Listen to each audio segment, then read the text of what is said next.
Alrighty. We may have ourselves a little target here. 573 million might in whatever gear that is. 1.5 million BC. He has almost no T4 range. So I'm going to go cav here. Because I don't have any speed ups. If you look at this, I'm poor. I'm going to use my Griffin ability. Speed gear. We're going to go over here. Well, real quick. Pop that. We're going to go over here. And we are going to send cavalry.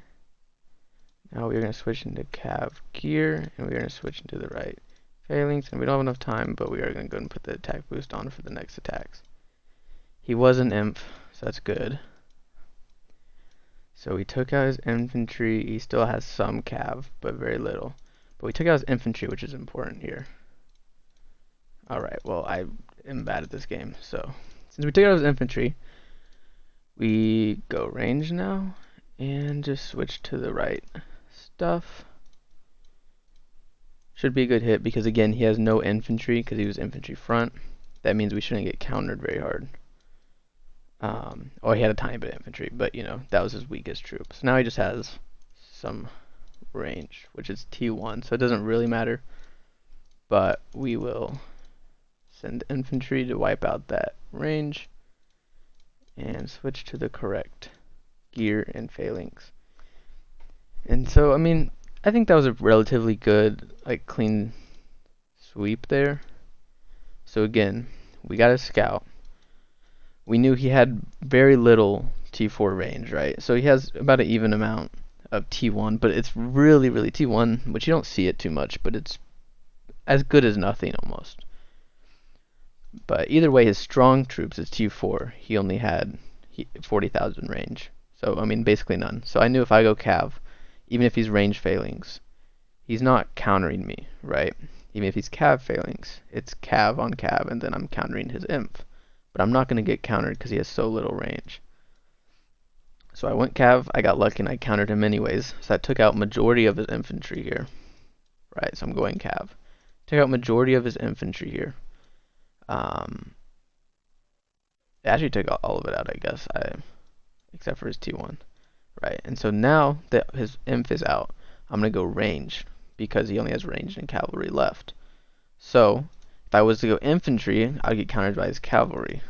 If I go cavalry, then I wouldn't be countering anything. So I went ranged, so I hit range on range. See, he has 80,000 T4 here, I don't get that.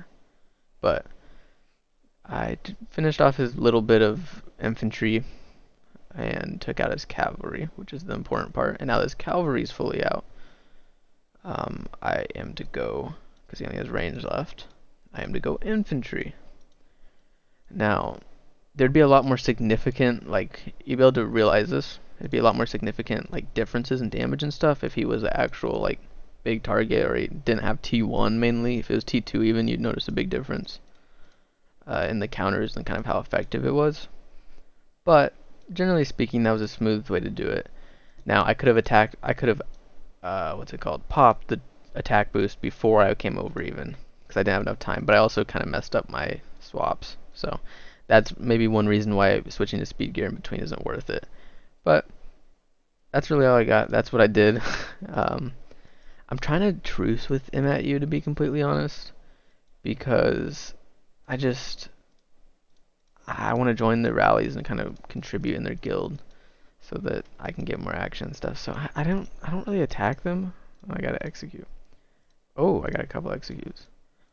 But, you know, when there's a target like that, that's kind of how it goes. So I'm just gonna set, I should have just done it like this.